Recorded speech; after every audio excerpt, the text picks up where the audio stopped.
CBN Indústria.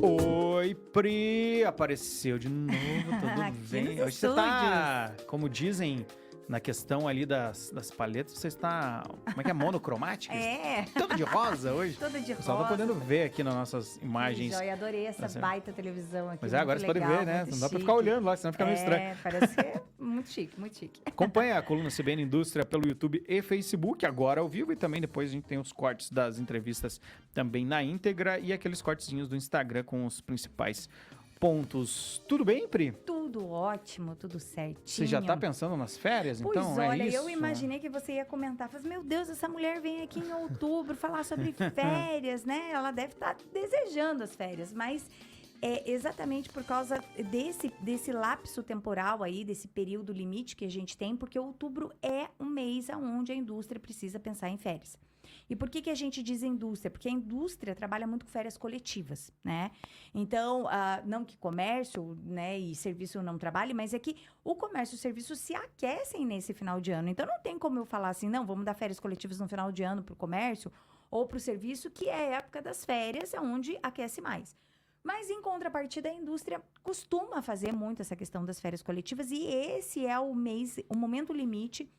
Até assim, eu coloco sempre primeira quinzena de outubro, é o mais ideal, mas no máximo o término do mês de outubro é o momento limite da empresa organizar as suas férias. Então, por isso que a gente está aqui hoje falando em férias. O que acontece? A empresa ela tem a prerrogativa de dar as férias coletivas ou férias individuais. Uhum. Se for dar férias coletivas, pelo artigo 139 da CLT, existe ali uma determinação que, para fins previstos, né, para férias coletivas, o empregador deve comunicar ao órgão local do Ministério do Trabalho, com antecedência de 15 dias, as datas de início e fim dessas férias coletivas, precisando quais estabelecimentos ou setores vão ser envolvidos. E nesse mesmo prazo de 15 dias, o empregador enviará cópia da mesma comunicação, veja, ele não vai fazer a comunicação aos sindicatos, mas ele vai comunicar ao Ministério e enviar a cópia dessa comunicação do Ministério ao Sindicato Laboral.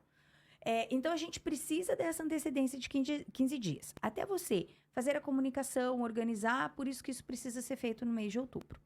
Qual o alerta que a gente faz esse ano, Emanuel? Pela regra da CLT também, as férias não podem começar 2 dias que antecedem o dia de descanso semanal remunerado. Uhum. E aí eu faço convite para o nosso ouvinte e o industrial ir lá e pegar um calendário. Uhum. Então, a gente olhando o calendário, a gente observa que nós temos o que é dia de descanso semanal remunerado? É o feriado ou aquele dia que a pessoa folga dentro da semana, que é preferencialmente aos domingos, né? Então, a gente observa que a gente tem o dia 22... Só um ressalvo, caso a escala da pessoa seja de segunda a sexta, vale o sábado também, né, Pri? Mas o sábado é um dia trabalhável. Uhum. Tá? Então, assim, por mais que eu Mesmo a escala sendo... Exatamente. Por mais entendi. que eu trabalhe de segunda a sexta, compensando o sábado ou folgando no sábado, porque tem pessoas que trabalham 40 horas semanais, né? E tem pessoas que trabalham 44, distribuídas entre segunda e sexta. Para não trabalhar no sábado. Para não trabalhar no sábado. Mas o sábado é um dia trabalhável. Então, por mais que ele não Entendi. seja trabalhado para você, ele não é um DSR. Para ser DSR, que é o dia de descanso semanal remunerado, ele precisa ser um descanso, mas ele precisa ser remunerado. Se eu faço essa compensação do sábado, ele não é remunerado, então ele não é DSR. O que é DSR? Aquele dia de folga que o trabalhador tem uma vez na semana, que é preferencialmente aos domingos, e os feriados. Então, olhando no calendário, a gente tem ali, dia 22, o domingo que antecede o Natal. E dia 25, que é o Natal, que é o feriado, é na quarta-feira. E aí que acaba comprometendo, porque ela fica bem no meio da semana. E no próximo domingo, né, que antecede ali dia 29, que antecede daí o Ano Novo, né, posterior ao Natal, mas antecede o Ano Novo, o domingo é o dia 29, e dia 1º de novo é uma quarta-feira. Como eu parto do princípio que a CLT não permite que eu comece férias 2 dias antes do DSR, eu não posso neste ano começar férias nem dia 23 de dezembro, que muitas empresas gostariam, uma segunda-feira. E nem dia 30 de dezembro, que também é uma segunda-feira. Por quê? Porque não guarda os 2 dias que antecede o dia 25 e o dia 1º. Não é 2 dias antes, podendo começar no segundo dia. Exatamente, Não, você- tem que resguardar as 48 horas. Tem que ser no Exatamente. terceiro, né, no caso. Exatamente. Você corta os 2 dias e começa no terceiro. Então, Só que o muitas terceiro é domingo. Só que o terceiro é domingo. Então, também Também não não dá. pode. Então, as empresas que estão me consultando agora, e tem, como muitas empresas sabem que outubro é o limite de fazer essas decisões de data, então eu tive, assim, essas 2 últimas semanas, muitas empresas entrando em contato para a gente trocar ideia sobre qual seria o melhor início de férias coletivas. E aí, a gente tem 2 datas. A gente tem a data do dia 19, que é a quinta-feira, que antecede a semana do Natal. E tem a possibilidade de começar dia 26, tá? Então, assim, tem empresas que estão começando dia 19 e acabam dando 10 dias. Então, se a gente for contar ali, começa dia 19, lembrando que são 10 dias corridos as férias, né? Uhum. Então, vai ali 1, 2, 3, 4, 5, 6, 7, 8, 9, 10, vai terminar dia 28. E aí, a empresa que fala para mim assim, não, mas eu queria que o dia 30 e 31 também pegasse nesse período, a sugestão é dar uma compensação aí no dia 30 e 31. Compensa. Então, folga, deixa o trabalhador folgar esses dias e trabalha em outros Emenda dias com para as compensar. férias coletivas. E aí, Faz 10 dias, mais faz esses 10 2 de dias compensação. E mais 2 de compensação, porque daí você emenda Natal e Ano Novo ali. Há empresas que falam, não, eu vou começar dia 26, porque na verdade as férias vão começar dia 26, mas dia 25 ele já folga porque é feriado. E tem empresa dizendo assim, não, eu vou conceder o dia 24 de tarde, e essa pessoa então trabalha dia 24 pela manhã, e aí eu concedo 10 dias depois ali, que começa dia 26, e aí você vai ter até dia, deixa eu ver aqui, 1, 2, eu acho que dia 4, se não me engano, que é no sábado. Uhum. Aí emenda com o domingo e começa, então, a trabalhar ali dia 6, né?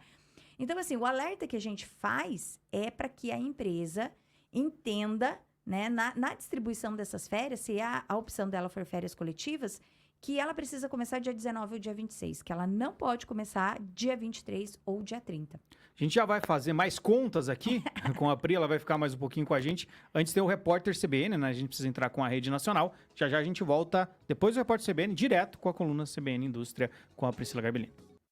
CBN Ponta Grossa, 105,9. Voltamos com o CBN Indústria, com a Priscila Garbellini. Estamos falando de um assunto muito importante, que é a questão das férias coletivas na indústria no final do ano. E a gente estava debatendo aqui, eu falando, Pri, mas as indústrias não param.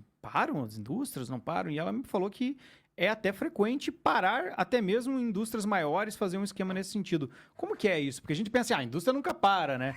Como é que funciona essa parte? Então, de alimentos, talvez tenha mais dificuldade, mas às vezes você faz ali uma espécie de um rodízio, enfim. Mas quem vai dizer se a indústria pode parar ou não é o setor de logística, né? Tem estoque, aquele estoque é suficiente para aquele momento de parada, então pode dar férias coletivas. O que acontece nas férias coletivas é que você tem uma boa economia, né? Até por sinal, porque ali, geralmente os contratos de energia, eles são contratados anteriormente. Então, às vezes é difícil de você flexibilizar contratos de energia elétrica. Mas, às vezes, pode acontecer de você conseguir negociar o consumo de energia, a alimentação, o transporte, a segurança da empresa. Então, se você fecha a tua empresa por um determinado período e fica só com o administrativo, por exemplo, poucas pessoas, você tem, né, enquanto empresa, esse tipo de economia. E aí, a pergunta muito frequente é também quantos dias de férias pode ser dado. A CLT, ela fala que as férias podem ser divididas em até 3 vezes, um período não menor do que 14 dias e outros 2 períodos não menor do que 5 dias. Então, a ideia de dar 10 dias é realmente para gerar um descanso. A gente sabe que no fim do ano há um esgotamento emocional, físico do trabalhador. E há estudos que mostram que esse período de descanso ali entre Natal e Ano Novo, até por uma questão de que toda a família geralmente está no mesma sintonia de descanso ali. Então, a questão da união familiar, da festa do Natal, que é uma festa muito importante, né, em termos de reunião familiar. Então, gera aí uma questão de aumento de produtividade depois desse retorno. Mas a empresa tem que saber que ela tem que respeitar esse mínimo aí. Ou dá 14 dias de férias, né, ou dá no mínimo 5, Quando são 5 dias, aí você tem uma certa dificuldade, porque veja, se você der férias de 5 dias, no dia 19 ou no dia 26, vamos dizer, você vai pegar apenas ali dia 26, 27, 28 e 29 e 30, é isso, né? 1, 2, 3, 4, 5, volta dia 30. Aí o ideal seria compensar o dia 31 para possibilitar essa emenda entre Natal e Ano Novo aí. Aí as empresas poderiam fazer isso. Ou então dar 6 dias de férias, né?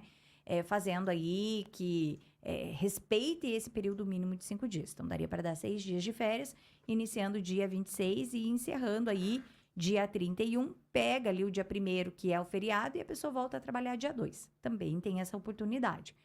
Mas o importante é saber como distribuir isso dentro da tua perspectiva de produção.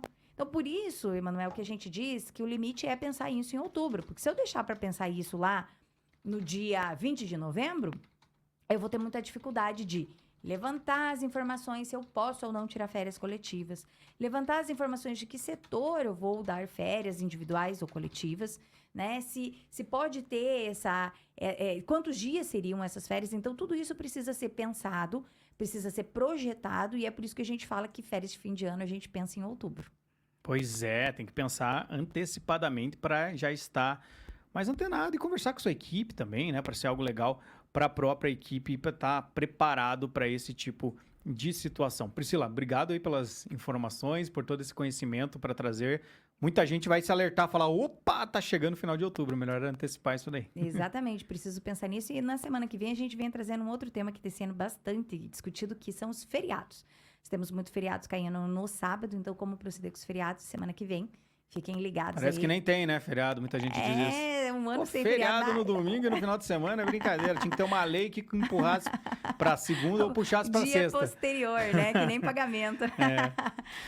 Obrigado, Pri. Imagina, até semana que vem. Obrigada a todos os ouvintes. Até semana que vem.